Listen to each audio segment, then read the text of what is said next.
आप भी जो है ना, जो मैं मंत्र बताऊंगा उसको बोल कर या इशारे से किसी को नहीं बताएगा। राधा ने कहा ना, अब कैसे छूटे नाम नाम रट लगी। किसकी लगी नाम रट? राम की लगी, कृष्ण की लगी, ये रोक लगी हुई थी गुरुओं के। और उसका मानसिक जप करना, समझे समझे। वो मंत्र बता दो, एक बीज मंत्र है वो। अब बरगद का पेड़ का बीज राई के दाने जितना होता है, किलोमीटर में फैलेगा, उसका होता है एक शब्द क्लीन शब्द क्या आधा ला में मिला हुआ, बड़ी की मात्रा और बिंदी, उसका उच्चारण होगा क्लीन गा। गा की ध्वनि निकलेगी पीछे। आप अंग बोलो, यहाँ स्ट्रोक लगता है, अंग बोलो। कभी मनी मैंने बोल के देखो, अंग बोलो तो यहाँ स्ट्रोक लगता है। तो इसमें क्लिंग बार बार आया। अब वो लय नहीं बनती क्लिंग एक में, तो हमारे ऋषियों ने इसको जपने का तरीके बताया। Cling Krishna cling, cling Krishna cling. क्री लगनी चाहिए, क्रय नहीं क्री। एक ही मात्रा नहीं लगेगी तो राधा तत्व शामिल नहीं होगा, और राधा के बिना कृष्ण आधा। तो ये इसमें राधा और कृष्ण का मंत्र है। राधा तत्व है सांसारिक सुख दे दी, कृष्ण मोक्ष देगा। आप भी जो है ना,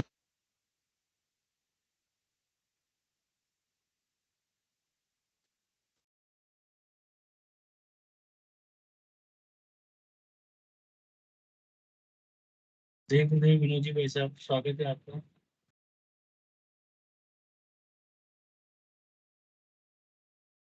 जय गुरुदेव जी, मैं स्क्रीन शेयर कर देता हूँ।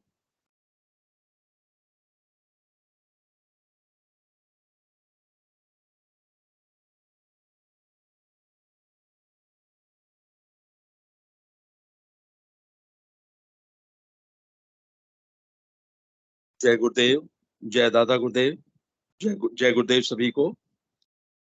कल जिस अध्याय को पढ़ना शुरू किया था हमने, उसका शीर्षक है सत्य का सहारक युग। आज इस अध्याय का शेष भाग और अंतिम भाग पढ़ेंगे। जय गुरुदेव।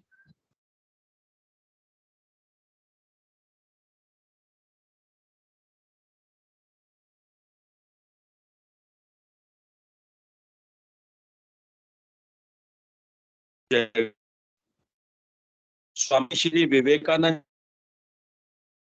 जो संपूर्ण विश्व आज हमारे वैदिक दर्शन से झुक रहा है। स्वामी जी ने शिकागो धर्म महासभा में सन 1993 में वैदिक दर्शन की विजय पताका फहराई थी। आज भारत ही नहीं, संपूर्ण विश्व स्वामी श्री विवेकानंद जी का नाम बहुत ही श्रद्धा के साथ लेता है। परंतु स्वामी जी को अपने जीवन काल में यीशु मसीह से सहयोग और प्रेम नहीं मिला। इस तथ्य का प्रमाण स्वामी जी के अमेरिका से लिखे पत्र देते हैं। अतः मैं उन पत्रों को स्वामी जी की भाषा में ही यथावत लिख रहा हूं। इन पत्रों से उस समय आध्यात्मिक जगत में कार्य करने वाले लोगों की वस्तु स्थिति का भान होता है। दिनांक 28 दिसंबर 1893 को शिकागो से लिखा पत्र। भारत के लाख लाख अनाथों के लिए कितने लोग रोते हैं।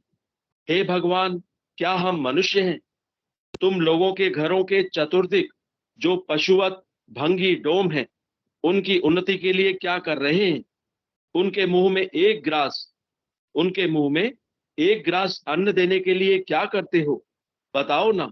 उन्हें छूते भी नहीं और उन्हें दूर दूर कहकर भगा देते हो। क्या हम मनुष्य हैं? वे हजारों साधु ब्राह्मण भारत की नीच, दलित, दरिद्र जनता के लिए क्या कर रहे हैं? मत छू, बस यही रट लगाते हैं। उनके हाथों हमारा सनातन धर्म कैसे तुच्छ और भ्रष्ट हो गया है। अब हमारा धर्म किस में रह गया है? केवल छुआछूत में। मुझे छुओ नहीं।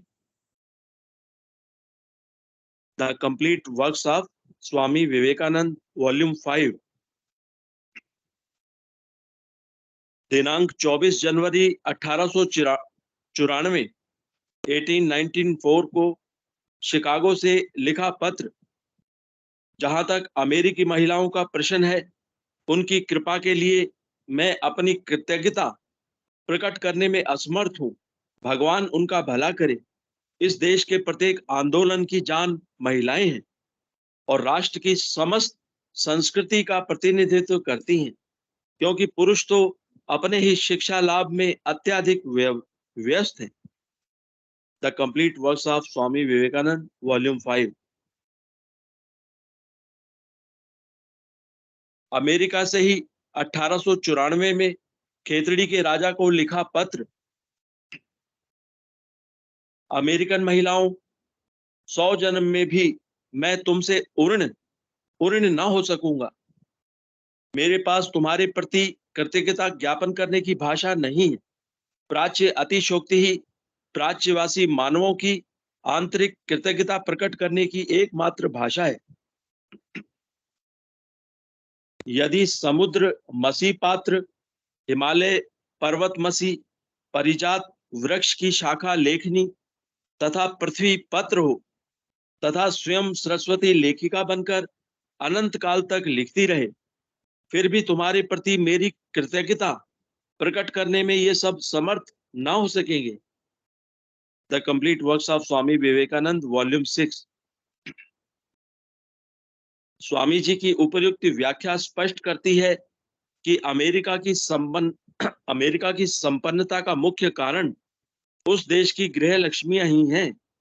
विश्व के कुछ देश ईर्ष्यावश कुछ भी कहें, जिस देश में ऐसी नारियां होंगी, उस देश की संपन्नता अक्षय होगी। 3 मार्च 1894 को लिखा पत्र। तुमने मांस भोजी क्षत्रियों की बात उठाई है। क्षत्रिय लोग चाहे मांस खाएं, वे ही हिंदू धर्म की उन सब वस्तुओं के जन्मदाता हैं जिनको तुम महत और सुंदर देखते हो। उपनिषद किसने लिखी थी? राम कौन और कृष्ण कौन थे? बुद्ध कौन थे? जैनों के तीर्थंकर कौन थे? जब कभी क्षत्रियों ने उपदेश दिया, उन्होंने सभी को धर्म पर अधिकार दिया, और जब कभी ब्राह्मणों ने कुछ लिखा, उन्होंने औरतों को सब प्रकार के अधिकारों से वंचित करने की चेष्टा की। गीता या व्यास सूत्र पढ़ो या किसी से सुन लो, गीता में मुक्ति की राह पर सभी नर नारियों, सभी जातियों और सभी वर्णों को अधिकार दिया गया है। परंतु व्यास गरीब शूद्रों को वंचित करने के लिए वेद की मनमानी व्याख्या करने की चेष्टा करते हैं। क्या ईश्वर तुम जैसा मूर्ख है कि एक टुकड़े मांस से उसकी दया रूपी नदी के प्रवाह में बाधा खड़ी हो जाएगी? अगर वह ऐसा ही है तो उसका मोल 1 फूटी कौड़ी भी नहीं। The complete works of Swami Vivekananda, volume 4। 19 मार्च 1894 को शिकागो से लिखा पत्र। हम जैसे कूप मंडूक दुनिया में नहीं है। कोई भी नई चीज किसी देश से आवे तो अमेरिका उसे सबसे पहले अपनाएगा, और हमारे ऐसे ऊंचे खानदान वाले दुनिया में और हैं ही नहीं। हम तो आर्यवंशी जो ठहरे। कहाँ है वह आर्यवंश? उसे तो हम जानते नहीं। 1 लाख लोगों के दबाने से 30 करोड़ लोग कुत्ते के समान घूमते हैं, और वे आर्यवंशी हैं। 19 मार्च 1894 को ही शिकागो से लिखा एक पत्र। जिस देश में करोड़ों मनुष्य महुआ खाकर दिन गुजारते हैं और 10-20 लाख साधु और 10-12 करोड़ ब्राह्मण उन गरीबों का खून चूस कर पीते हैं और उनकी उन्नति के लिए कोई चेष्टा नहीं करते, क्या वह देश है या नरक? क्या ये धर्म है या पिशाच का नृत्य? भाई, एक बात को गौर से समझो। मैं भारत को घूम घूम कर देख चुका हूं और इस देश को भी देखा है। क्या बिना कारण कहीं कार्य होता है? क्या बिना पाप के सजा मिल सकती है?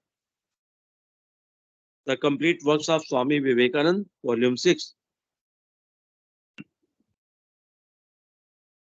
अगस्त 1894 को अमेरिका से लिखा पत्र। वास्तव में भारत ने मेरे लिए जो किया, उससे कहीं अधिक मैंने भारत के लिए किया है। वहां तो मुझे रोटी के एक टुकड़े के लिए दलिया भर गालियां मिलती हैं। मैं कहीं भी क्यों ना जाऊं, प्रभु मेरे लिए काम करने वालों के दल भेज देता है। वे लोग भारतीय शिष्यों की तरह नहीं हैं, अपने गुरु के लिए प्राणों तक की बाजी लगा देने को प्रस्तुत हैं। पाश्चात्य देशों में प्रभु क्या करना चाहते हैं, यह तुम हिंदुओं को कुछ ही वर्षों में देखने को मिलेगा।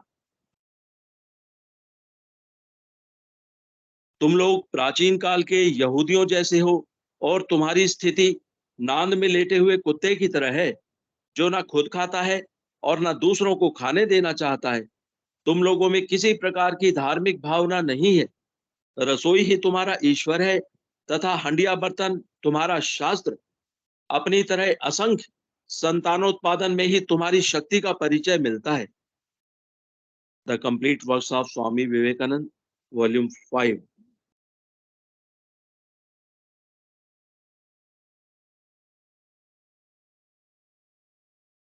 नौ सितंबर 1894 को पेरिस से लिखा पत्र।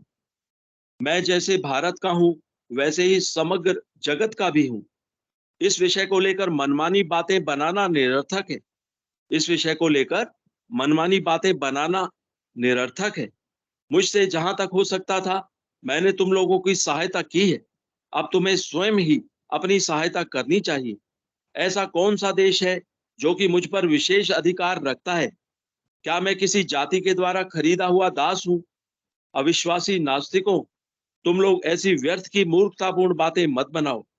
मैंने कठोर परिश्रम किया है और जो धन मिला है उसे मैं कलकत्ते और मद्रास भेजता रहा हूं।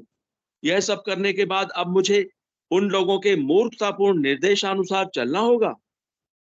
क्या तुम्हें लज्जा नहीं आती? मैं उन लोगों का किस बात का ऋणी हूं? क्या मैं उनकी प्रशंसा की कोई परवाह करता हूं या उनकी निंदा से डरता हूं?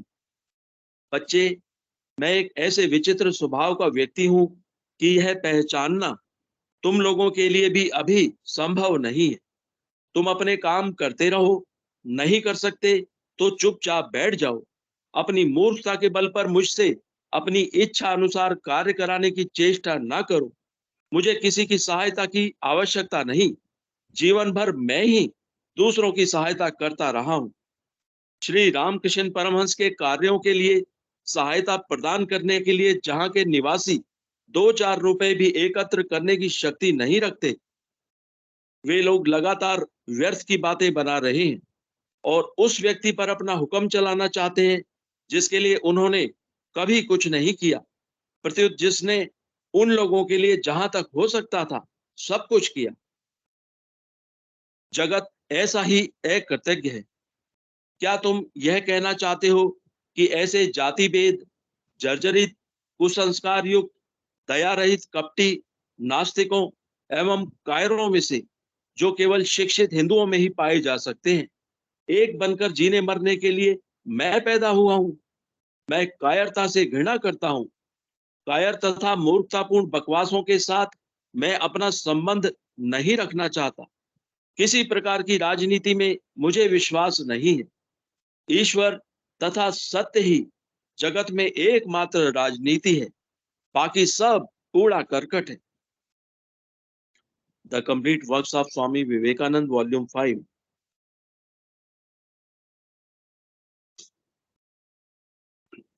आज से करीब 100 साल पहले हमारे देश की धार्मिक दृष्टि से क्या स्थिति थी, स्वामी जी के उपर्युक्त पत्रों से स्पष्ट होती है। पिछले 100 सालों में हमारे धार्मिक जगत में युग के गुणधर्म के कारण कुछ गिरावट ही आई है। जिनके वंशजों ने स्वामी के साथ जिनके वंशजों ने स्वामी जी के साथ कैसा व्यवहार किया, परंतु आज संपूर्ण देशवासी स्वामी जी के गुणगान करते नहीं थकते। इसी प्रकार की अकर्मण्य एवं स्वार्थी वृत्ति ने सनातन धर्म को रसातल में पहुंचा दिया है। मैं कलयुग के गुणधर्म को ही दोषी मानता हूं। मनुष्य तो कठपुतली है। वह परम सत्ता जिस प्रकार नचाना चाहती है, नचा रही है। ऐसा लगता है ईसाई जगत अपने ही धार्मिक ग्रंथों की भविष्यवाणियों से अत्यधिक भयभीत है। उनके अंदर अंतर्द्वंद छिड़ गया है। जीवन में यही एक स्थिति ऐसी है जिसके छिड़ जाने से मनुष्य स्वयं अपने ही प्रयासों से खत्म हो जाता है। तो इस प्रकार यह अध्याय भी आज पूर्ण हुआ। कल जिस नए अध्याय को हम पढ़ना शुरू करेंगे उसका शीर्षक है मंत्र का रहस्य। जय गुरुदेव, जय दादा गुरुदेव, जय गुरुदेव सभी को।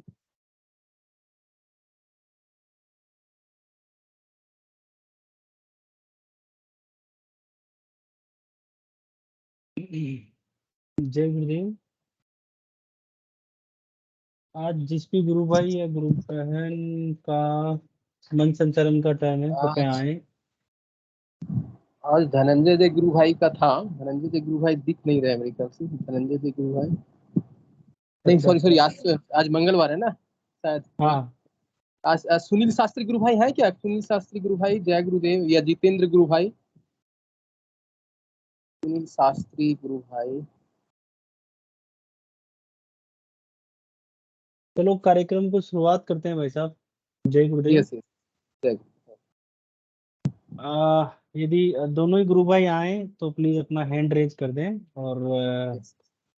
फिर हम उनको ले लेंगे जब तक। अध्यात्म विज्ञान सत्संग केंद्र जोधपुर के नियमानुसार चलने वाले इस कार्यक्रम में आप सभी गुरु भाइयों और गुरु बहनों का हार्दिक स्वागत है। ये कार्यक्रम सुबह और शाम नियमित रूप से चलता है। इस कार्यक्रम में सुबह हम, मेरी आवाज आ रही है विक्की भाई साहब? जी जी जी। हाँ, इस कार्यक्रम में सुबह हम 5:15 बजे ध्यान करते हैं और शाम को हम 7:30 बजे ध्यान करते हैं। उससे पहले हम गुरुदेव की स्पीच, गुरुदेव की आवाज में ही सुनते हैं और उसके बाद गुरुदेव की लेखनी का हम वाचन करते हैं और उसके बाद हम अपने एक्सपीरियंस शेयरिंग करते हैं। इस कार्यक्रम का उद्देश्य, जैसा कि सभी को क्लियर है, कि इस कार्यक्रम का उद्देश्य केवल और केवल गुरु प्रेम को बढ़ाना है और हमारी साधना को आगे बढ़ने के लिए एक दूसरे से डिस्कशन करना है। इस कार्यक्रम में हम गुरुदेव द्वारा बताई गई बातों को ही समझने की कोशिश करते हैं और उसी को हम एक दूसरे गुरु भाई को सजेस्ट करते हैं। यह कार्यक्रम नियमित रूप से चल रहा है और इस कार्यक्रम में सभी गुरु भाई और गुरु बहन आनंद लेते हैं। इससे हमारी साधना में भी वृद्धि होती है और हमें नियमितता आती है, रेगुलरिटी बनती है। जैसे ही 7:30 बजते हैं या 7 बजते हैं, हमें याद आती है इस सेशन की, हाँ अब हमें ध्यान करना है। तो ये बहुत अच्छा कार्यक्रम है। इससे बहुत सारे गुरु भाई और गुरु बहनों के फीडबैक आए हैं कि ये कार्यक्रम वास्तव में ही हमें अपने लेवल पे हेल्प करता है, हमें नियमितता, ध्यान करने में नियमितता लाता है और हमें जो हमारे प्रिंसिपल फंडे हैं, गुरुदेव के जो टेक्निकल चीजें हैं, उसे समझने में हमें आसानी मिलती है। इस कार्यक्रम को आगे बढ़ाते हैं हम इसमें यदि कोई भी नए गुरु भाई गुरु बहन आए हैं, वो अपना पक्ष रखें, वो अपनी बात रखें, गुरु चर्चा करें और अपना हैंड रेज कर सकते हैं। नीचे इसमें हैंड रेज का ऑप्शन रहता है और वो अपनी बात रख सकते हैं। आ, इसी बीच मैं अपने गुरु भाइयों से, जो एडमिन टीम के गुरु भाई हैं, उनसे भी रिक्वेस्ट करूंगा वो एक बार देख लें अटेंडीज को। यदि उसमें आपको लगता है कि नए गुरु भाई हैं या उनको बोलना चाहिए तो उनको आप इनवाइट कर सकते हैं। जय गुरुदेव। सिद्ध योग बहुत सिंपल पद्धति है। जैसा कि हम ये जानते हैं, सिद्ध योग के अंदर केवल और केवल पूज्य गुरुदेव श्री रामलाल जी शियाग द्वारा, हाँ मनोज जी स्वागत है, प्लीज आपका स्वागत है मनोज भाई साहब। जी गुरुदेव जी।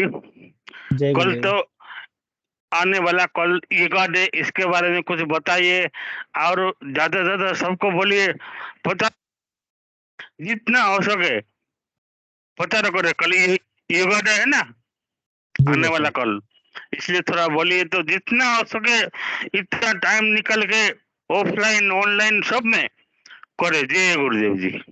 जय गुरुदेव। मनोज भाई साहब हमेशा ही बहुत अच्छे पॉइंट रखते हैं। बिल्कुल।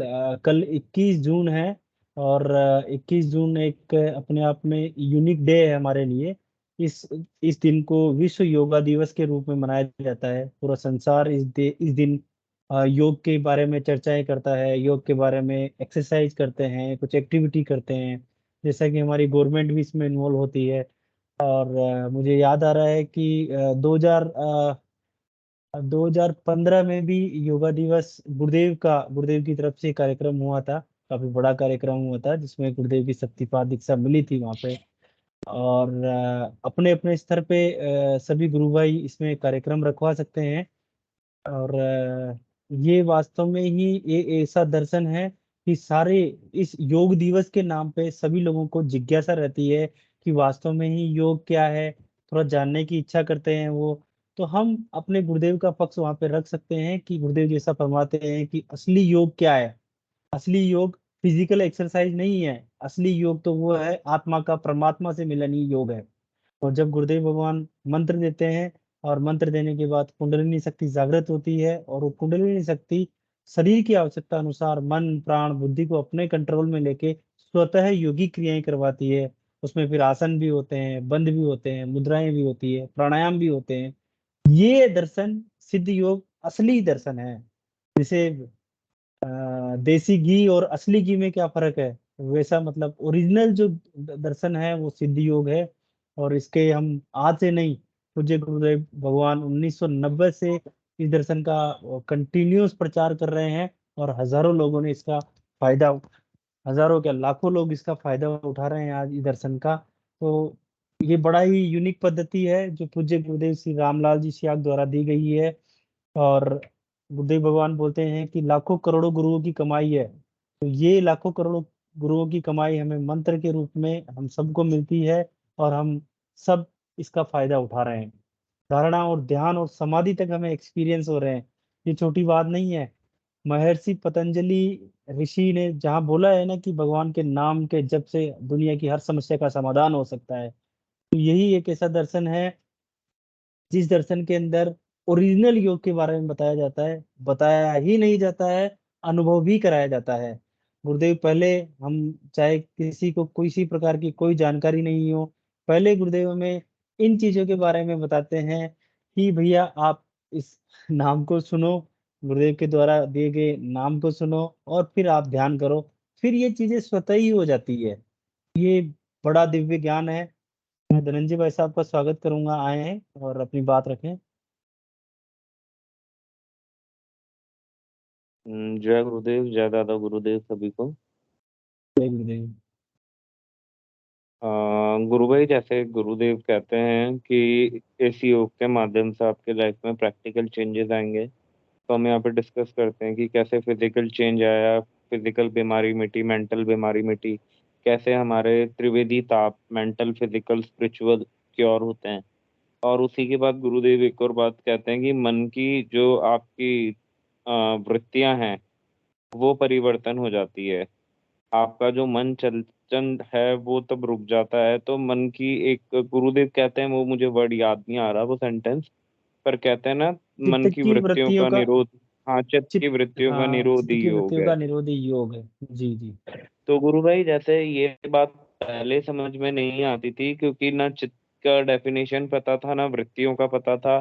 ठीक है, क्योंकि ये बहुत भारी हिंदी के शब्द थे। फिर गुरु भाई इस साधना में आने के बाद अब वो चीज जो गुरुदेव ने कही है, तो गुरु भाई अब समझ में आता है कि गुरुदेव ने जो पहले वाक्य कहे कि मैं आपकी कुंडलिनी जागृत कर दूंगा और ये सब आपको योगिक मूवमेंट हुए वो होते हैं, तो ये बात हमें मान लेनी चाहिए कि गुरुदेव का हर कहा वाक्य परम सत्य है। वो सत्य नहीं है, उस वो ही है, उसके अलावा कुछ भी नहीं है। जो उन्होंने कह दिया वही इस पूर्ण ब्रह्मांड सृष्टि का रहस्य है। तो गुरु भाई, आजकल मतलब ऐसा जीवन में घटित हो रहा है, मुझे लगा कि बताना चाहिए, और ऑब्वियसली आपके एक्सपीरियंस है। तो गुरु भाई, पहले मतलब मेंटल डिजीज सही हुई, फिजिकली भी मैं सही हुआ, बहुत सारी चीजें हुई, बट गुरु भाई अंदर के विचार और अंदर की वृत्तियों में कोई परिवर्तन नहीं था। अभी भी मैं यूं नहीं कह रहा कि 100% परिवर्तन आ गया है, बट गुरु भाई अब चीजें ऐसी हो गई है कि अब ना कोई डिमांड बची है, ना किसी चीज की सप्लाई बची है, ना कोई विश बची है। सिर्फ अब मन के अंदर एक शांति रहती है, जो है वो यही होता है कि बस जो करा है गुरुदेव ने करा है, जो करेंगे वो ही करेंगे। और गुरु भाई, ऐसी ऐसी टेंडेंसीज, ऐसी ऐसी अंदर की गंदगी, ऐसे ऐसे विचार जिनके बिना जीवन में रहा ही नहीं जाता था, वो खत्म हो गए, स्वतः खत्म हो गए गुरु भाई। उनको खत्म करने के लिए इतना रोना पड़ा, इतना गिड़गिड़ाना पड़ा, इतना सब कुछ था कि ये लगता ही नहीं था, कि ये इम्पॉसिबल सा लगता था कि यार ये चीजें थोड़ी ना जा सकती है। अब जेलेसी हो गई, और आपकी काम वासनाएं हो गई, आपका क्रोध हो गया, आपका मतलब एंगर हो गया, तो ये यूं लगता था यार ये चीजें भी जा सकती है क्या, क्योंकि ये ऐसी चीज थी गुरु भाई जो 24 घंटे अंदर बहती रहती थी। और आज वो चीजें गुरु भाई धीरे धीरे गायब हो रही है। तो एक तरफ माइंड तब देखता है ना, तो गुरु भाई वो रोंगटे खड़े हो जाते हैं कि यार ये मिरेकल है, ये चमत्कार है, ऐसा कैसे हो सकता है। फिर यही लगता है कि ये श्री हरि ने जो कहा है, हमारे गुरुदेव ने, जो हमारे परम पिता हैं, उन्होंने जो वाक्य कहे हैं वो सत्य करके दिखाते हैं। और जो उन्होंने एक वाक्य बोला है कि आप सिर्फ सघन नाम जप करो, सब परिवर्तन आ जाएगा। तो ये बात सत्य है गुरु भाई की, नाम जप की इतनी बड़ी महिमा है कि इसको शायद बयान करना भी इम्पॉसिबल है। बिकॉज दिस इज मिरेकल, मतलब इससे बड़ी कोई चीज ही नहीं है। वो नाम जप ही आपको आपके गुरु के प्रति समर्पण करवाता है, आपकी धारणा पक्की करता है, आप में एक्सेप्टेंस लाता है, धैर्य लाता है, आपकी वृत्तियों को बदलता है, आपकी बीमारियां खत्म करता है और आपको एक दिव्य रूपांतरण की ओर ले जाता है। तो सही बात है गुरु भाई, जो गुरुदेव कहते हैं कि नाम तो जपना ही पड़ेगा और नाम ही चाबी है। तो अब समझ में आया गुरु भाई की जो हमारे प्रारब्ध कर्म है वो खुलते जाते हैं नाम के माध्यम, इस नाम जप के माध्यम से, और हम आगे बढ़ते जाते हैं। तो बस गुरु भाई यही बात बतानी थी कि इस साधना में, इस आराधना में एक चीज ऐसी है जो कि है नाम जप। और वो नाम जप से गुरु भाई ध्यान होता है। अब मुझे समझ में आया, पहले मैं ध्यान का लालची था।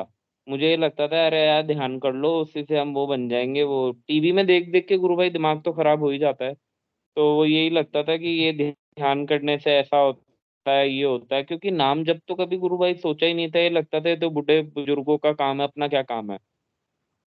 और अब समझ में आया कि नाम की महिमा है, जिससे ये सब सेकेंडरी, सबसे पहले नाम है। नाम से आप हमारी योग्य हो जाएगी। तो अब मुझे समझ में आता है कि हमारे जो गुरुदेव ने गुरु वाक्य दिए हैं, उससे बढ़कर इस सृष्टि में कुछ नहीं है।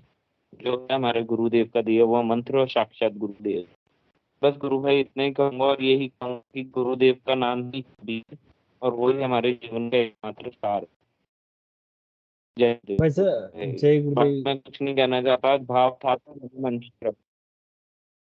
गुरुदेव भगवान ने ओरिजिनल ओरिजिनल जो व्याख्या रखी है, कई बार व्याख्या रखी है अपने स्पीच में कि असली योग क्या है।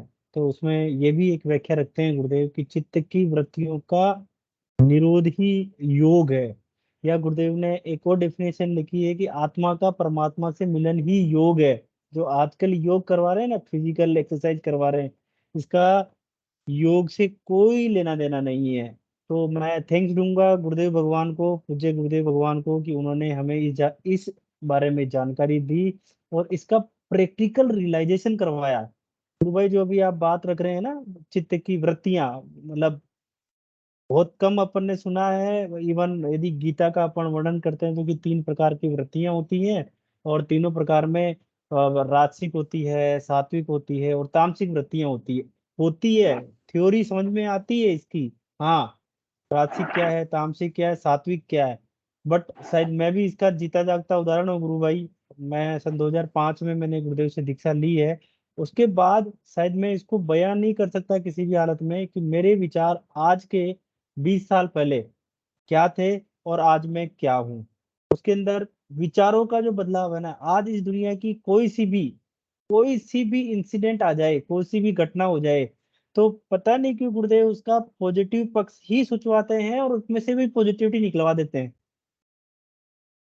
अभी कुछ दिनों सत्य है पहले गुरु गुरु भाई।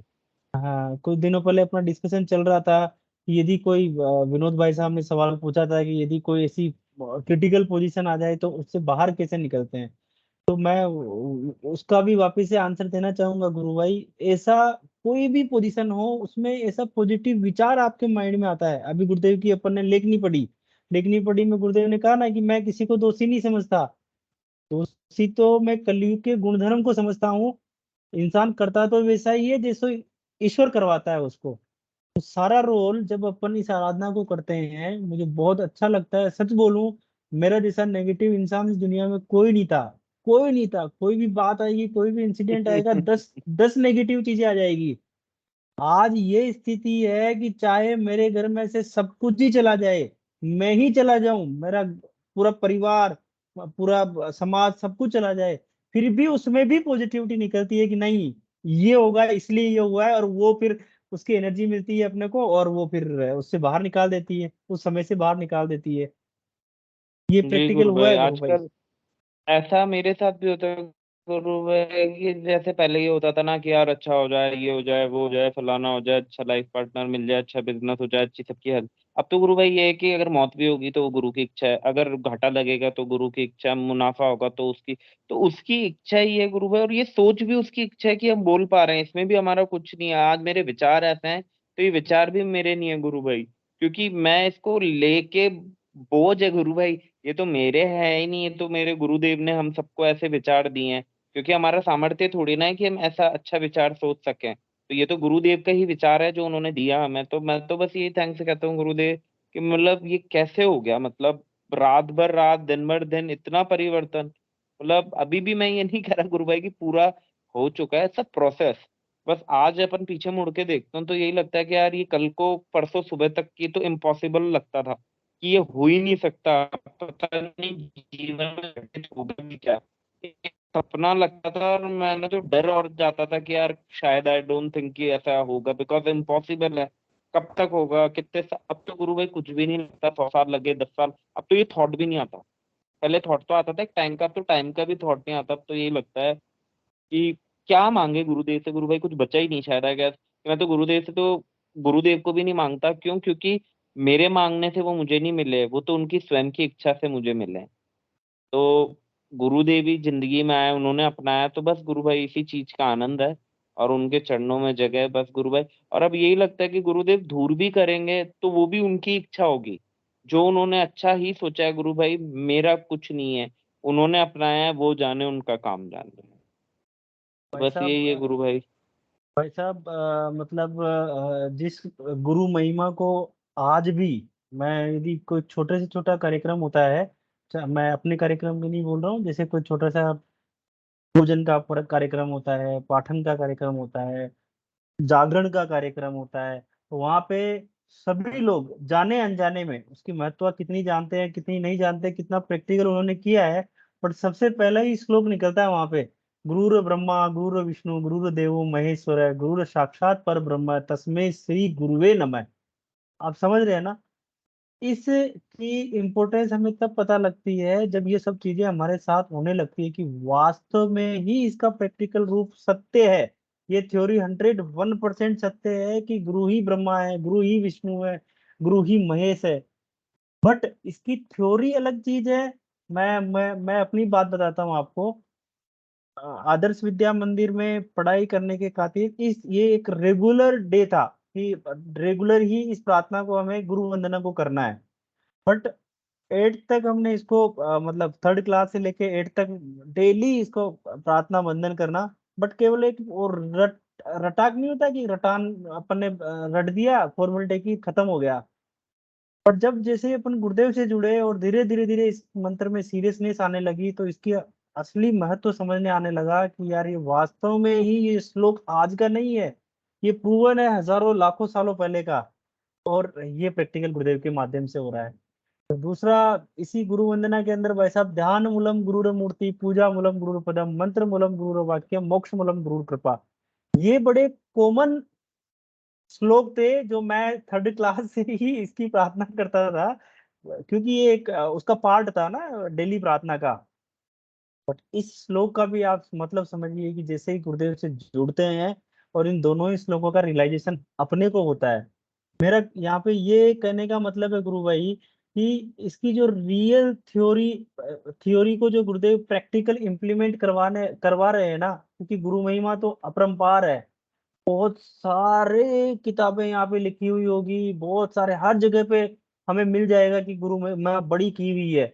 बट इसका जो प्रैक्टिकल गुरुदेव भगवान ने करवाया है ना, मेरे हिसाब से शायद दुनिया में इतना प्रैक्टिकल रियलाइजेशन कहीं भी नहीं होगा। जिसको ये श्लोक आए भी नहीं, फिर भी उसका प्रैक्टिकल रियलाइजेशन हो गया कि गुरु क्या है, गुरु क्या कर सकता है, गुरु की महत्व क्या है। गुरु के अंदर वो पावर है जो जगत जननी कुंडलिनी शक्ति को जागृत करता है, और वो उस जगत जननी कुंडली का मालिक है। आप समझिए इस बात को, बहुत गहराई वाला है कि वो कुंडलिनी शक्ति जिसे पूरी दुनिया की रचना करती है, और उसको भी चलाने वाले हमारे गुरु हैं, और वो हम सबका रियलाइजेशन करवाते हैं। कितनी बड़ी बात है कि उस परमपिता परमेश्वर को, उस ईश्वर को हमने भौतिक शरीर में देखा है। आज ये बड़ा अच्छा लगता है, कई लोग बोलते हैं कि क्या आपने भगवान को देखा है? बिल्कुल, हमने भगवान को देखा है, कोई शक नहीं है इसके अंदर। हमने ईश्वर को देखा है, ईश्वर का भौतिक रूप देखा है हमने, ईश्वर का आध्यात्मिक रूप देखा है हमने। तो बोलते हैं ना कि जिसने ईश्वर के दर्शन कर लिए उसके तो कल्याण हो गया, उसका तो पार पड़ गई। बताइए इससे के अलावा और क्या रहेगा? हमें तो भगवान ने सब कुछ दे दिया, मतलब मैं यही बोलूंगा। तो असली योग दिवस यही है जो पूज्य गुरुदेव भगवान आज सन 1990 से सबको बता रहे हैं और सबको प्रैक्टिकल करवा रहे हैं। यही इसका योग दिवस का रूप भी है। और सब आने वाले समय में बहुत लोग जो जिज्ञासु हैं धीरे धीरे इस योग की तरफ बढ़ रहे हैं और इसकी सीरियसनेस को जान रहे हैं और इसके ओरिजिनल फॉर्म की तरफ जा रहे हैं। जय गुरुदेव। जय गुरुदेव गुरु भाई, बिल्कुल सत्य बोला आपने गुरु भाई। जय गुरुदेव। जय गुरुदेव। गुरु एक बात पूछनी है बताइए गुरु भाई भाई। साहब। हाँ, आज 7:30 बजे ध्यान के लिए जो है कुछ भाई साहब वीडियो आज भेजने किया था। हमारी साइड से थोड़ा हो गया है वो, उसके लिए क्षमा चाहेंगे भाई साहब टीम की तरफ से। फिर ठीक है। हाँ, हाँ जी। उनका वीडियो नहीं हुआ था, इसी यही बात पूछनी थी। जय गुरुदेव गुरु भाई। जय गुरुदेव जय गुरुदेव। ठीक है मनोज भाई साहब, आई थिंक अच्छा खासा डिस्कशन स्टार्ट करवा दिया आपने 21 जून का कल। तो हम इवन हमारे पूज्य गुरुदेव का ये दिवस, योग दिवस नियमित रूप से ही हम मना रहे हैं। सुबह भी हम ध्यान करते हैं, शाम को भी हम ध्यान करते हैं। तो हमारे लिए कल विशेष ये है कि शायद दुनिया थोड़ा इसकी तरफ झुकेगी, दुनिया दुनिया को और अवेयरनेस होगी और दुनिया इसको एक एक्टिविटी के रूप में मनाएगी। आ, अन्नू बहन कुछ बोलना चाहें? प्लीज, आपका स्वागत है।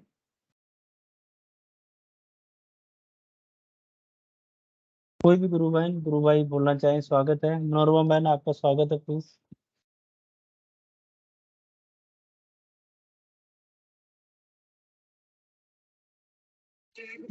भाई जय गुरुदेव। आवाज आ रही है मेरी? आ रही है गुरु बहन, आ रही है। मतलब मैं भी सोच रही थी कल का दिन, मतलब मैं भी स्कूल में जाऊंगी, उपस्थिति देना जरूरी होता है। मैं जयपुर आई हुई हूँ तो मैं भी सोच रही हूँ यहाँ भी जो भी टीचर्स आएंगे उनको भी मैं गुरुदेव के ध्यान के बारे में बताऊँ, तो उनके लिए भी ये योग दिवस थोड़ा स्पेशल बन जाएगा। तो उनको भी मैं सोच रही हूँ बताने के लिए। तो गुरुदेव की फोटो लेके जाऊंगी और मंत्र सुनाऊंगी और ध्यान करूंगी।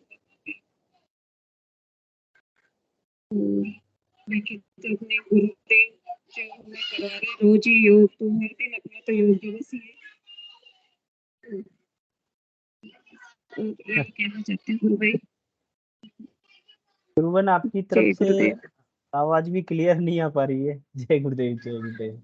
थोड़ा नेटवर्क प्रॉब्लम है। जय गुरुदेव। जय गुरुदेव जय गुरुदेव।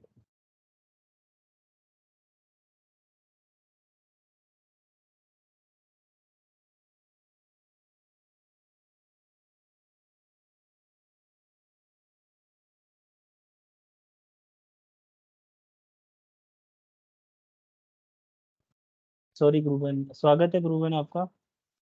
हाँ, जय गुरुदेव गुरु भाई। जैसा जय कि गुरुदेव। मनोज जी गुरु भाई ने कहा, आवाज आ रही है ना? आ रही है, आ रही है।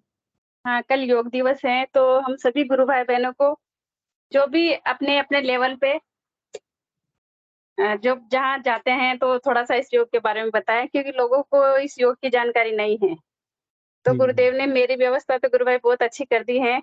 मेरे हॉस्पिटल में तो कल प्रोग्राम है और एक और, मतलब गुरुदेव ने एक और व्यवस्था की थी, बट वो राजनीतिक मामला है तो मैं वहां नहीं जाऊंगी। लेकिन खुद से ही अपने आप फोन आया था कि कल योग दिवस है, आप आइएगा अपने आप।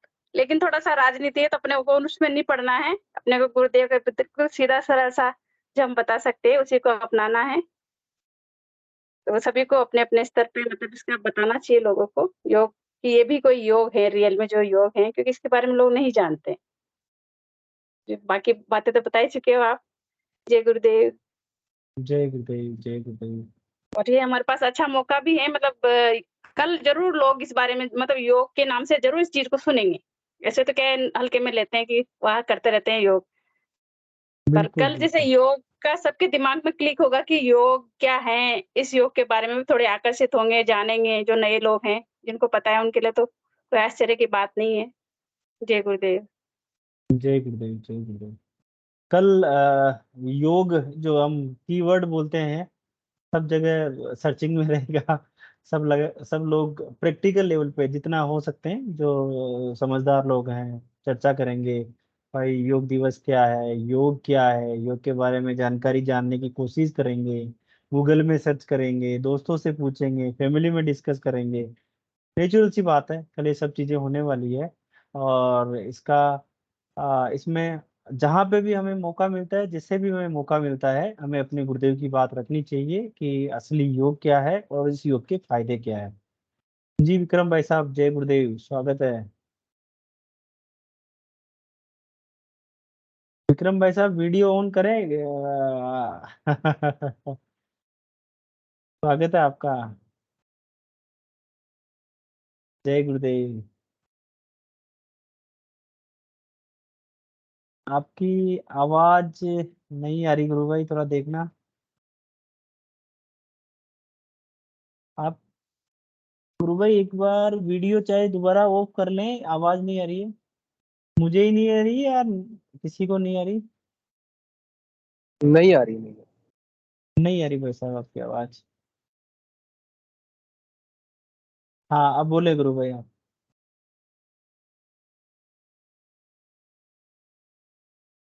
जय गुरुदेव गुरु भाई।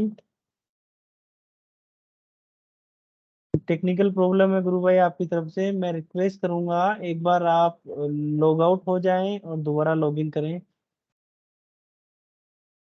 जय गुरुदेव। जब तक हम बात करते हैं, आगे बढ़ते हैं इस कार्यक्रम में, तो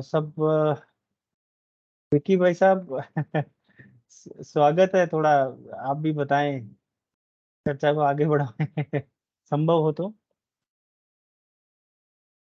जय जय गुरुदेव, जय दादा गुरुदेव। गुरुदेव। गुरुदेव की कृपा हम सब पर बरसती रहे और हम लोग अधिक से अधिक मंत्र जाप करें और मंत्र जाप में ही खोए रहें, ऐसी गुरुदेव कृपा करें। और योग, योग माने सबसे बड़ा कुंडलिनी शक्ति जागृत होकर योग कराती है, यही विश्व का सबसे बड़ा अचंभा है।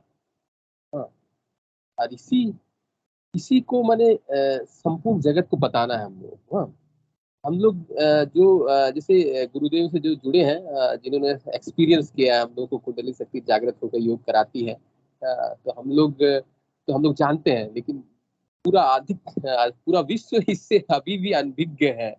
और फिर उसके बाद जब कुंडली जागरण होकर योग कराती है, तो बहुत सारी मैंने बाहर से कोई व्यक्ति अगर देखता होगा तो मैंने उसको लगता होगा कि मैंने कुछ भूत प्रेत का साया आ गया इसके ऊपर, ठीक है।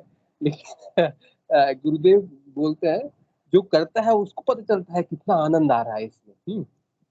ठीक है। तो नए व्यक्ति जो हम लोग इस योग को देखते हैं, तो उन लोगों को लगता होगा कि कुछ अनयूजुअल हो रहा है, लेकिन एक्चुअली में जिसको योग होता है उसको बड़ा आनंद आता है। और योग जो हो रहा है, सबसे बड़ा अचंबा साइंस के लिए भी है। और जो पहली बार जुड़ता है और उसके शरीर में जो घटता है ये योग, उसी से धारणा पक्की होती है कि मेरे मर्जी के खिलाफ, मेरे मेरे ना चाहने के, मैं चाह नहीं रहा लेकिन ऑटोमेटिक हो रहा है। यही सबसे बड़ा अचंबा है ये योग में।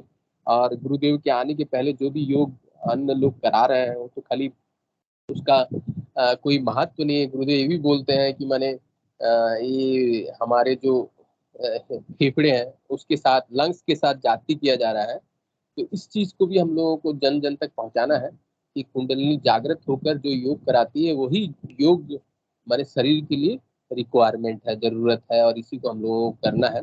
अदरवाइज जो और जितने सारे योगिक प्रचार हो रहा है, जिसको स्पॉन्सर किया जा रहा है, पूंजीपति लोग स्पॉन्सर कर रहे हैं, वो भविष्य में जाकर लोगों के लिए हानिकारक हो सकता है। और ये होगा भी। इसके लिए हम लोगों को ध्यान रखना है। वो लंग्स पर जो प्रेशर होता है, हाँ, जो उसके फलस्वरूप माने जनमानस को नुकसान होगा, इसका भी हम लोग को प्रचार करना है। और यौगिक क्रियाएं जैसे होती है, मेरा जो एक्सपीरियंस, एक तो जो जब हाँ मैंने इस साइड लेफ्ट साइड में एक पेन हो गया था चेस्ट के पास, रात में सोने के समय है। फिर उसके बाद दूसरा दिन जब मैं ध्यान में बैठा, ध्यान में बैठने से फिर राइट हैंड उठ के एक बार खाली पीछे में टर्न लिया, just only one time turn लेके बैक साइड में गया और 10 गायब हो गया। हाँ, तो मैंने वो कुंडली शक्ति जानती है कि खाली एक ही टर्न लेने से, एक हाफ टर्न लिए हैं और उसके बाद वो रोग गायब हो गया। हाँ, तो ये मैं भी नहीं जानता हूँ, वो हाथ ऐसे करके उठेगा ठीक है, ये भी मेरा कल्पना से बाहर है, और केवल एक ही टर्न लेना है और एक ही टर्न में ठीक हो जाएगा, ये भी मेरा कल्पना से और मेरा विचार शक्ति से बाहर है, और यही मेरे लिए अचंभा है, और उसके द्वारा वो ठीक हो गया। ये है कुंडली शक्ति जो सब जानती है, माने किस चीज को, शरीर में क्या प्रॉब्लम है उसको अच्छी तरह से पहचानती है और उसको भीतर से ठीक करना चाहती है। एक्चुअली कुंडली शक्ति ही, जैसे बोलते हैं ना, संपूर्ण जगत की रचना की, इस शरीर की रचना की है, जो रचना की है वही जानती है कि इसको किस प्रकार से ठीक किया जाए। प्रोवाइडेड हम लोग मंत्र जाप करें, अधिक से अधिक मंत्र जाप करें। बहुत सारे गुरु भाई गुरु बहन का कंप्लेन भी रहता है कि हम लोगों को माने उस हिसाब से नहीं मिल रहा है, रिजल्ट नहीं मिल रहा है। इसका मूल और कारण केवल है हम लोग मंत्र जाप सही से नहीं कर रहे, मंत्र जाप के पीछे पागल नहीं हो रहे। हम लोगों को जिसको भी मैंने इन द बिगिनिंग हम लोग भी जैसे कि जिसको मैंने रिजल्ट मिला है उसको अगर देखा जाए, तो मैं जब गुरुदेव से जब जुड़ा था तो मैंने 2-3 दिन तो मंत्र के पीछे एकदम पागल जब हुआ, हाँ, तो ऑटोमेटिक योगिक मूवमेंट शुरू हुआ। तो आप जब मंत्र के पीछे पागल नहीं, उसके बाद कुछ रिलैक्सेशन आ जाता है, जब हम लोग पहचान लेते हैं गुरुदेव जी, हमको पता चल जाता है, तो फिर साधना थोड़ा सी शिथिल हो जाती है, हम लोग का एक्साइटमेंट लेवल थोड़ा कम हो जाता है, तो हम लोग धीरे धीरे करके मंत्र जाप भी थोड़ा हल्का कर देते हैं। लेकिन वो इन द बिगिनिंग जब जुड़ते हैं, फर्स्ट जब इंट्रोडक्शन होता है, तब भयंकर से हम लोग मंत्र जाप करते हैं, और धीरे धीरे हम लोग का थोड़ा मंत्र जाप कम होता है, तो थोड़ी साधना थोड़ा शिथिल होती है। लेकिन ये भी जरूरत है, गुरुदेव सांसारिक जीवन भी रखना चाहते हैं, तो इस चीज के लिए ये भी जरूरत है। तो लेकिन प्रयास हम लोगों को मंत्र जाप की, जिनको भी लाभ नहीं मिलता है, मंत्र में पूरा शक्ति छिपा हुआ है, उस मंत्र का अधिक से अधिक जाप कैसे करें, इस पर हम लोग को फोकस करना है। गुरुदेव बोलते हैं जैसे कि इस मंत्र में है, जैसे मंत्र जपो, अंग अंग बोलने से यहाँ स्ट्रोक होता है, यहाँ स्ट्रोक, यहाँ इशारा करते हैं, वो सहस्त्रार में ही ईश्वर बैठा हुआ है। आप घंटी बजाओ, अंग जितना बार बोलेंगे इतना बार यहाँ पे घंटी बजती है, घंटी बजता बजाते रहो, एक दिन वो ईश्वर वहां बैठा हुआ है, वो बोलेगा ये यू कम इन, हाँ यस कम इन, अब तुम अंदर आ जाओ। हाँ, बस वो जब जिस दिन बोलेगा उस दिन हम लोग उसका दर्शन हो जाएगा। तो इसलिए मंत्र का सही से उच्चारण करके ना, गुरुदेव से प्रार्थना करके अधिक से अधिक मंत्र जाप करना है। अब मंत्र जाप जैसे कि मैंने हम लोग अगर ध्यान से देखें तो मैंने मंत्र के क्या होता है, मैंने कुंडली शक्ति, जैसे गुरुदेव बोलते हैं, पूरे शरीर की रचना करते हुए एकदम बेसमेंट में, स्पाइनल कॉर्ड के नीचे सैक्रम में 3-3.5 आटे लगाकर मैंने मुंह को जीभ में लगा के सोई हुई है। गुरुदेव के मंत्र से जागृत हो जाती है। अब जागृत होना है तो उसको ऊपर जाना है, तो हम लोग जैसे कि मंत्र अधिक से अधिक जब जाप करते हैं तो वो कुंडली शक्ति के ऊपर स्ट्राइक होता है, वो स्ट्राइक होके वो ऊपर की तरफ जाता है, जैसे जैसे अंग बोलते हैं ऊपर की तरफ उसका गमन होता है। तो हम लोगों को जितने भी शरीर में रोग है, जितने भी माने प्रॉब्लम, माने कुछ समस्याओं का समाधान नहीं हो रहा है, ये शारीरिक तकलीफ है, उसको दूर करने का उपाय है वो कुंडली जागरण होकर सहस्त्रार तक पहुंचे, तभी जाके समाधि लगेगी और तभी जाके समस्त रोग दूर होंगे। तो इसलिए अधिक से अधिक हम लोगों को मंत्र पर ही फोकस करना है। मंत्र अधिक से अधिक हम लोग अगर जपेंगे तभी जाके वो नीचे जो कुंडली शक्ति सोई हुई है पूर्ण रूप से जागरण होकर वो सहस्त्रार तक पहुंचेगी, तभी जाके मुक्ति है, तभी जाके सभी समस्याओं का समाधान है, तभी जाके हम लोगों की वृत्तियों का रूपांतरण होगा, तभी जाके हमारा जो माया का आवरण छीन होगा। माया का आवरण छीन होना बहुत जरूरी है, बहुत मुश्किल है माया का आवरण छीन होना।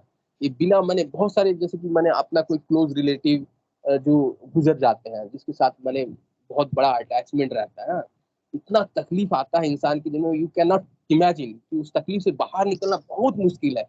ये मैंने ऐसा होता है, मैंने बहुत जैसे उससे मैंने कोई छोटा बच्चा है किसी का, वो गुजर गया किसी कारण से, तो इतना माँ के हृदय में इतना तकलीफ होता है कि उनको बर्दाश्त करना खूब मुश्किल है। तो लेकिन वो जो तकलीफ है वो मैंने आप जितना भी उसको अच्छी अच्छी बातें बोल ले, उसको कुछ असर नहीं होगा। हाँ, असर केवल अगर वो भीतर से अगर अधिक से अधिक मंत्र जाप करते हैं, तभी जाके इस मंत्र में शक्ति है कि वो माया का आवरण छीन कर सकता है, अदरवाइज वो माया का आवरण छीन नहीं होता है। तो माया का आवरण छीन करने के लिए मंत्र जाप बहुत जरूरी है। जिस दिन माया का आवरण हम लोग धीरे धीरे, हम लोग इतने दिन साधना करते हैं, साधना करते करते ये माया का आवरण छीन हो जाता है।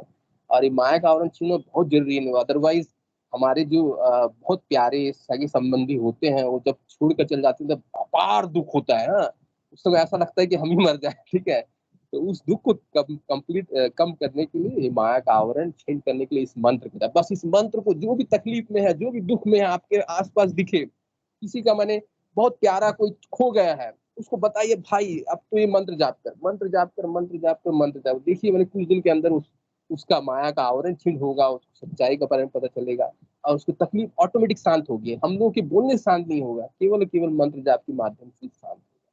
इसलिए माया का आवरण छीनना बहुत जरूरी है। जय गुरुदेव, जय गुरुदेव, जय दादा गुरुदेव। चलिए, जय गुरुदेव, जय गुरुदेव। मनोज जी भाई साहब, स्वागत है आपका। जी गुरुदेव जी, सही भाई बहन को मैं ये बोलना चाहता हूँ, अगर कोई योगा बोल के समझ नहीं पाता है तो उसको कुंडलिनी के बारे में बताइए तो वो समझ जाएगा। क्योंकि मेरे साथ ऐसा होता है, व्हाट इज योगा इंग्लिश में बोलते रहते हैं, वो लोग को इंग्लिश भी मालूम नहीं है, वो लोग को भाषा में कैसे कैसे करके वो लोग, हम जो इंग्लिश लिखते ना, वो लोग भाषा में चेंज करके बोलते हैं व्हाट इज योगा। मैं बोलता हूँ कुंडलिनी, शक्तिपात दिखिए, ये सो ओके बोल के वो लोग आगे बढ़ते हैं। डायरेक्ट योगा बोलने से वो लोग बोलते हाथ पैर हिलाने का, ऐसा कुछ बहुत सारा मेरे गया कॉल लेके आया था, भाई कुंडलिनी कब जागृत हो जाएगा। मैं बोला भाई हो जाएगा मगर 20 साल नहीं लगेगा, ओके बोल के वो चालू कर दिया है। वो लोग को मैं स्टेशन में बुलाता हूँ, वो लोग को इंग्लिश भी आता नहीं है, वो लोग जो कैसे कैसे करते हम लोग चुप कर देंगे। इसीलिए योगा बोल के कोई समझ नहीं पाया था, उसको शक्तिपात दिखिया बोल के समझाइए, कुंडलिनी बोल के समझाइए, वो समझ जाएगा शायद। ऐसा हमेशा गुरु को आगे रखने का, ऐसा नहीं कि हम लोग आगे जाके इसे कर देंगे, ऐसा नहीं। ओनली गुरुदेव को आगे रख के फिर उसको कुंडलिनी और बोलेंगे ना, कुंडलिनी शक्तिपात दिखिया, फिर वो समझ जाता है। मेरे को लगभग 60% आता है भाई कुंडलिनी के बारे में। डायरेक्ट में गुरुदेव बोलते मतलब कोई बोलते नहीं न, हम लोग गुरु गुरु कुछ नहीं करेंगे, हमको मालूम नहीं, ये खाली इंडिया में गुरु करते हैं। मैं बोला भाई कुंडलिनी जागृत था, हाँ बोल के वो लोग वो दिन छोड़ के 2 दिन के बाद मेरे को पास आते हैं मैसेंजर में, ज्यादा करके था, हाँ कुंडलिनी जागृत कराना है और कितना पैसा लगे। मैं बोला ये फ्री है, तो वो लोग, और वो लोग को ऐसा लगता है भाई अच्छा है, फ्री है, कैसे फ्री है, हमारा गुरु हमको फ्री दिए, ये करके देखो हो जाएगा। मैं लगभग एक हफ्ता में एक आदमी तो आ जाता है आउट ऑफ कंट्री का, उसको इंग्लिश में मालूम नहीं होगा तो उसको बोलता है भाई गूगल और ट्रांसलेट करके देखो, ट्राई करो, क्योंकि उसका भाषा में करने में थोड़ा टाइम लगेगा। उसका जब भाषा लिखेगा उसको कॉपी पेस्ट करके गूगल ट्रांसलेट करके हिंदी या इंग्लिश करके फिर ऐसा लिखना पड़ता है। मैं बोला भाई आपको जवाब चाहिए तो इंग्लिश में करो तो अच्छा है। तो ऐसा होता है, अगर कोई नहीं समझेगा योग बोल के तो कुंडलिनी शक्तिपात दिखा बोल के समझाइए, गारंटी समझ जाएगा। जय गुरुदेव जी। जय गुरुदेव भाई साहब, जय गुरुदेव। जिस भावना के साथ आपने चीजें बताई है, मजा आ गया। यही असली गुरु प्रेम है। जय गुरुदेव, जय गुरुदेव। चलो, कार्यक्रम का समय हो गया है। मैं गुरु भाई हिंगू जी से रिक्वेस्ट करूंगा आए और कार्यक्रम का समापन करूं। जय गुरुदेव। जय गुरुदेव, जय गुरुदेव।